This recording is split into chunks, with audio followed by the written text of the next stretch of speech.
আসলে এই বিষয়টা এত খুব বাজেভাবে আমাদের সমাজে প্রভাবিত করছে, এটার ব্যাপারে সবাই সজাগ না হওয়ার আর কোনো সুযোগই নাই। সবাইকে এগিয়ে আসতে হবে। মাদক এখন এটা আসলে স্থানীয় সমস্যা হিসেবে চিহ্নিত করার কোনো সুযোগ নাই, এটা জাতীয় সমস্যা হিসেবে আবির্ভূত হয়েছে।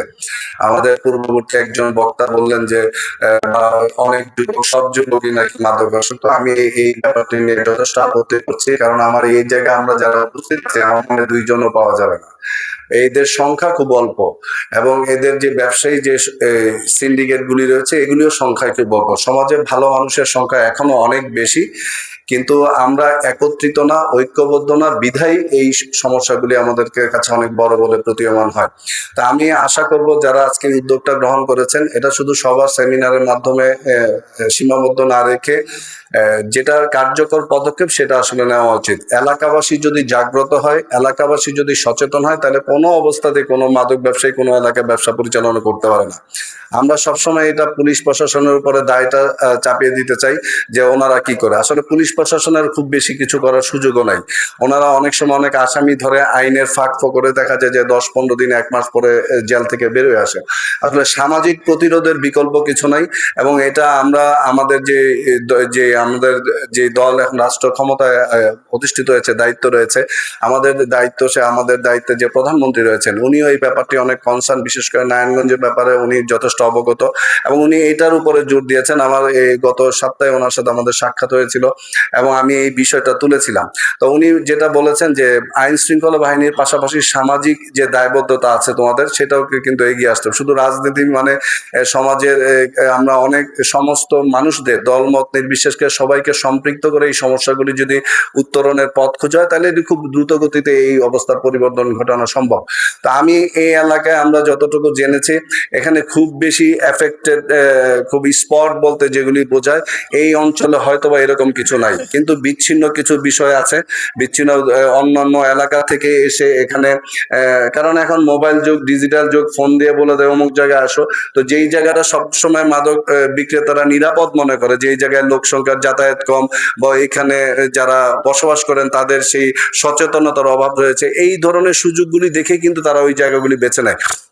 তো আমি যতটুকু জানি যে আমাদের এই জায়গাটার মধ্যে একটু সমস্যা রয়েছে, আমাদের ওই যে ভিতরের এই জায়গাটা, এইখানের কারণ হিসাবে চিহ্নিত। আমরা প্রশাসনের সাথে কথা বলেছি, এটা সবচেয়ে 2টা অসুবিধা।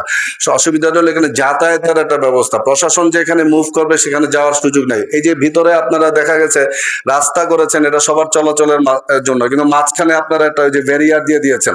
এটা কেন দিয়েছেন আমি জানি না। মানে আপনি ভালো রাস্তা ব্যবহার করতে পারবেন, কিন্তু অন্যজনকে আপনার বাড়ির সামনে দিয়ে যেতে পারবেন না, হেঁটে যেতে হবে। এই ধরনের হীন মানসিকতা কিন্তু চাষারার ভিতরে আমরা দেখেছি, যেখানে প্রশাসনের যদি অবাধ যাতায়াতের ব্যবস্থাটা, সেটা কিন্তু প্রতিবন্ধকতা কিন্তু আপনারা নিজেরাই করেছেন। তো এগুলি আসলে দেখতে হবে। আপনি এই রাস্তা দিয়ে হাঁটতে যাবেন, তাহলে আরেকজন আপনার রাস্তা দিয়ে যেতে পারবে না কেন, তাকে হেঁটে যেতে হবে।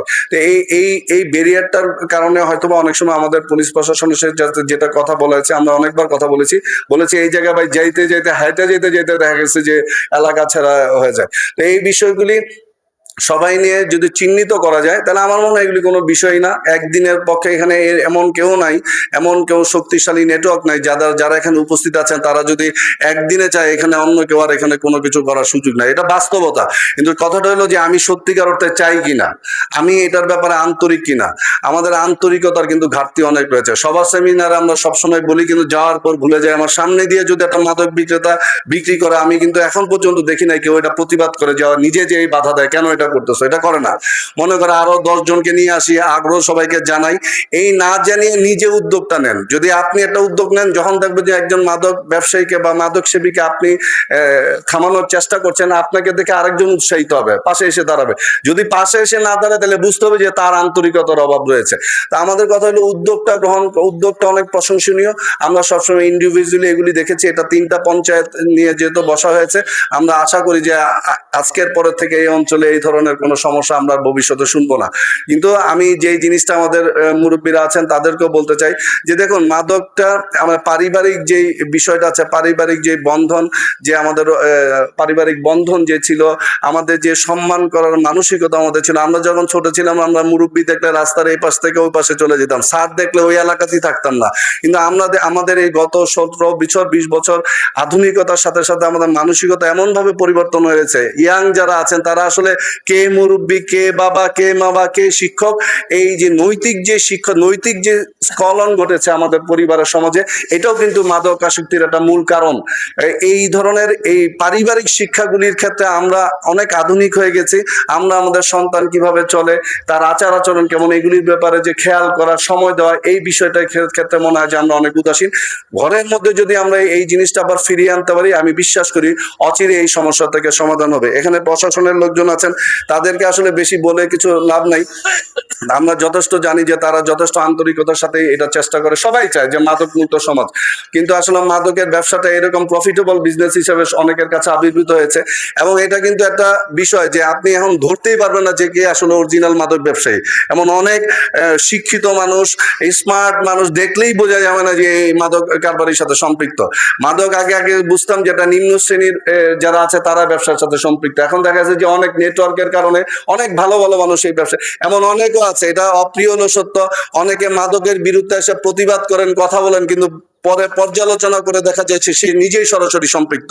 তা আমাদের আসলে এই বিষয়গুলি আরেকটু ভেবে দেখতে হবে।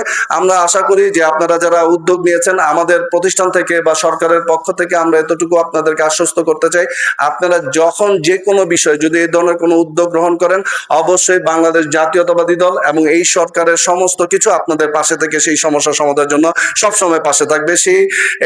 সেই বিষয়ে আপনাদেরকে আশ্বস্ত করে, এবং এই যে পঞ্চায়েত কমিটি যে উদ্যোগ গ্রহণ করেছে সত্যিই প্রশংসার দাবিদার। আমরা গলাচিপা দিন গিয়েছিলাম, তো এইটা প্রত্যেকটা এরিয়াতে যদি আমরা এই সামাজিক প্রতিরোধটা গড়ে তুলতে পারি, হয়তো অচিরেই আমরা এই ধরনের অপবাদ থেকে আমরা নারায়ণগঞ্জবাসীকে মুক্ত করতে পারবো। সবাইকে ধন্যবাদ।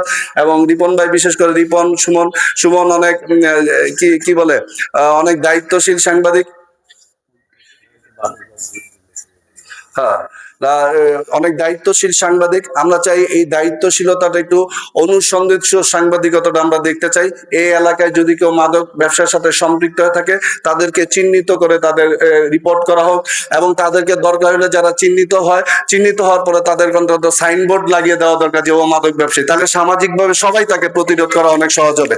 আমরা শুধু মাদক সেবী বলি, কি মাদক ব্যবসায়ী বলি, কিন্তু নাম কি, বাবার নাম কি, এগুলি আমরা বলি না। এগুলি যদি মানুষ জানে, অবশ্যই সেটা সামাজিকভাবে প্রতিরোধ করা অনেক সহজ হবে। সবাইকে ধন্যবাদ জানিয়ে আমি আসলে একটা প্রোগ্রামে যাব, সবার কাছে ক্ষমা চেয়ে বিদায় নিচ্ছি। সবাই ভালো থাকবেন, সুস্থ থাকবেন, সবাইকে ধন্যবাদ।